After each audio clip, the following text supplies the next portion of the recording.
What is going on, guys? Welcome back to the channel. This is the Vikings Garage. And on today's episode, as you guys can see, I'm shooting it from inside this car. This is actually a project that I just picked up for the channel.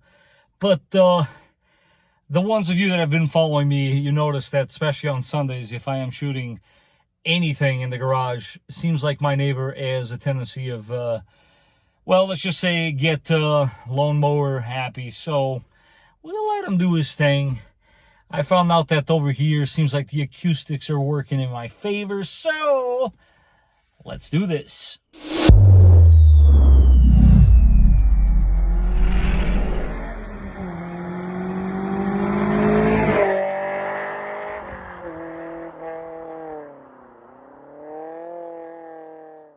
So today's topic is going to be basically, being that the holidays are coming, this is mostly for the ladies out there or for a special someone that you have in your life for some gift ideas, if you will. Because a lot of the times, the main focus with my videos is to obviously save you guys some money by giving you guys some tips and showing you how you can fix your car. But it didn't occur to me sooner that some of you might not actually be equipped with the proper tools to achieve some of these tasks. So in today's episode, I'm going to give you my top 10. You buy these, and I'm going to have to say it the way it is, sets, because unfortunately, tools you have to buy by sets. And also by checking on the description of the video down below, you're going to see that this can be, by all means, a very expensive venture, but it doesn't have to. That's why I did a lot of research. And with the knowledge that I have acquired in 25 years, I am also going to give you guys here and there, nothing crazy, just a sneak peek of some of the tools are in one of my two toolboxes. I have one toolbox here and another one at work. I want to work as a little more tools. So here and there, I show you guys what I actually use and been using for the past 25 years. So I hope you can take from this video that although you're making an investment in yourself, it is a smart investment nonetheless. And for those of you that have some tools at home, maybe with this video, you'll be able to fill in some of the holes that you might have in your toolbox as well.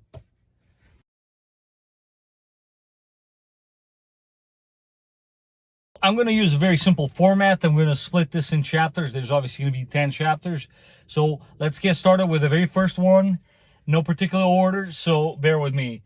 Pry Bar Set. I found a very nice one for about 23 bucks. It is by a good known brand, Craftsman in this case. By all means, guys, there are other names I can throw in here that are a little more pricey, probably better quality. The stuff that I have in this list is by all means quality stuff I've used in the past. And these are tools that will definitely return your money back over time.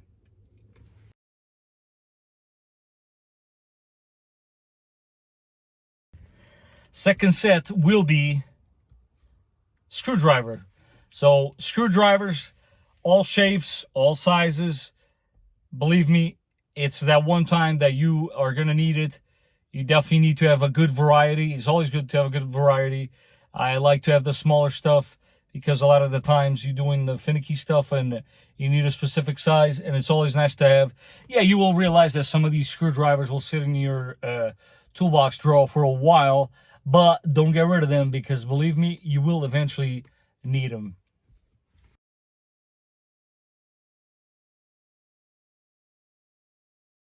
This is a one that I've actually told you guys quite several times. It is super, super important to have this in your toolbox, and that would be a trim removal tool. The particular one that I have recommended for you guys does have other things. This is more of a master type trim tool. There are kits that are smaller and cheaper. This one, for what it offers, I feel like it is the right one for you guys. Super imperative. There's a tool in there that I use constantly at my job. For some reason, I find this tool. This is actually the tool I was teaching you guys about. I find it to always be used on a daily basis. And this is actually the tool that gave me the idea to make the entire video, as crazy as that sounds. Because I said to myself, you know what? How about I share with them some of these tools are super important to have because they will make your life a lot easier. So there you have it, trim removal set. Get it sooner than later.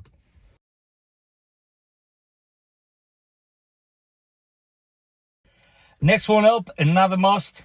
Most of you most likely already have this going on. A nice, decent, and strong socket set. Now, the reason why the one I picked for you guys is impact is because I feel like some of the chrome sockets, let's face it, we have a tendency of using them for the wrong applications and they tend to snap. So if you get yourself an impact set, odds are you're going to get your money's worth and it's going to last a lot longer. And also, going back to the socket deal, it is important, guys, to have some of the smaller sizes. And funny enough, as I'm looking through the list, couldn't seem to find a set that actually was including anything smaller than 10. So that's why I included this particular set. It is good to have smaller sizes because, believe it or not, Toyota does not make that a habit, but I've seen plenty of 8s and even smaller within their manufacturing. So that's why my decision.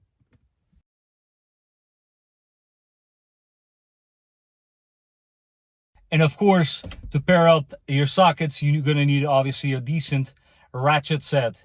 We're obviously talking all sizes here, 1/2 inch, 3/8, and 1/4 inch. I would suggest highly that you guys get different lengths. You will see as you go along that the longer the ratchet is, the better breaking point you're going to have. Obviously, you're going to learn how to use the correct ones so that you don't snap or break ratchets. I've been there, done that. Chances are if you have to put a hammer to a ratchet, you might damage it. So think about it.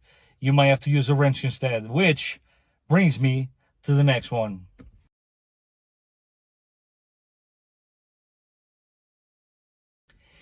Most definitely, you need to get yourself a decent, as big variety-wise as possible, wrench set. Wrenches are super important. I did not include a wrench set that has gears in it. They're nice, but they're also prone to going bad because, again, we have a tendency of misusing them. But by all means, if you feel so inclined, try to find a wrench set that has gears on it. A particular one that I included, again, as a good variety from smaller to bigger size. Obviously, I use a lot of metric with Toyota. Standard sometimes does pop up, so having standard is always smart. But there you have it. Get yourself some wrenches, get a good variety in sizes, and chances are you'll be prepared for your next job.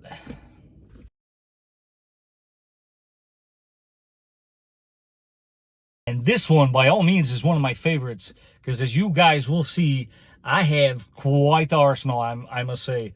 Over the years, you do find yourself acquiring different sizes, different shapes. They all have a function. I hope you guys know this is basically just a basic overview as far as tools go. I can go into a more detailed video later on in which I show you some more exotic, if you will, and different types of pliers. But pliers are definitely something you need to have in your toolbox. They're needed, different, again, sizes, shapes, functions. I like the ones that are long, curved on the top for you to remove hoses. That's like a deal breaker. I remember most of my career not seeing those, and when I started seeing them around, I gave it a try, and believe me, you never go back. They're super useful, and that's the key here, guys, making your life easy as you're tackling these jobs. So you can never have enough pliers.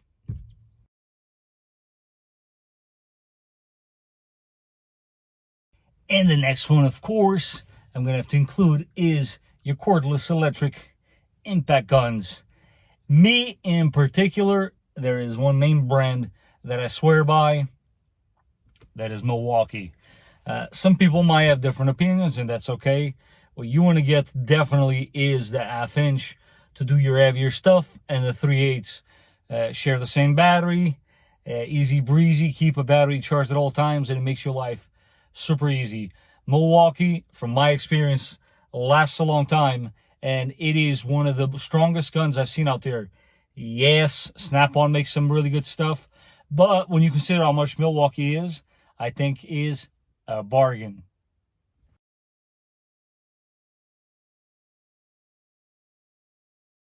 And the very next one is just as important as the rest, if not one of the most important tools that you need. It is super imperative, especially with today's technology, that you get yourself a scan tool or a code reader. This is a must. With this machine, you can know what direction you're heading every time you get, in this case, a check engine light or many other things, because this tool, after all, does a lot of functions. And because it is today's sponsor, let me show you a couple of them. You got your manual, instructions, and everything that you need. This is most likely for updates, but everything you need. This is very simple to use, and I'll show you in a second some of the features that it does have. As you guys can see here live, it's checking all sorts of systems and scanning the entire system. And this is a very simple and easy way to do it for obviously a fraction of the cost. But let me show you guys a super cool feature that I see already here that is clearly super useful. So as you can see here, right in the center, readiness completed, you got 6, but you do have 2 of them that are not completed. Why is this important? Because I do know now not to go to the DMV because I need to go get this car inspected, but clearly because these 2 are still not completed, we need to drive this car a little more. So there you go. The tool is already being beneficial to you. Not to mention, when you see the check engine light status, it's off, meaning no DTCs, as it does clearly state on the line below. Yeah, let me show you guys another quick one. So let's just check out this O2 sensor readings here. Now I know for a fact that it's going to fail because I did it on purpose. As you can see here, it's showing their fail. But what you can do with the scan tool is you can actually click on it, and it actually tells you in more detail the reasons why. As you can see there, very, very cool.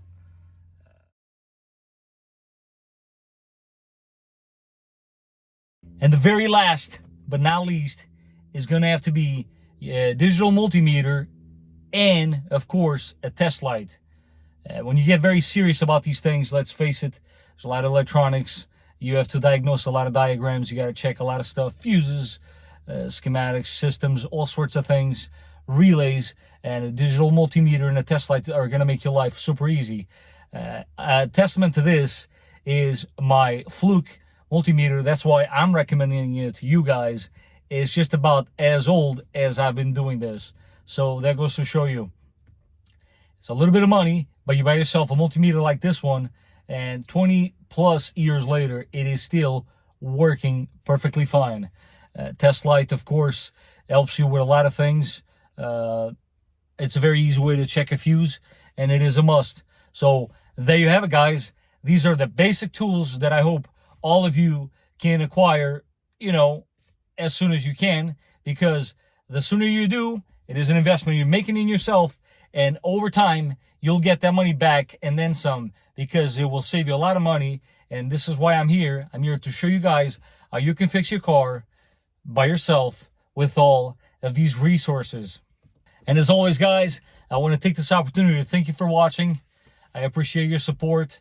Without it, I wouldn't be able to do any of these videos. If you haven't done so, don't forget to support us by smashing that like button. Don't forget to subscribe. And I will catch you guys on the next one.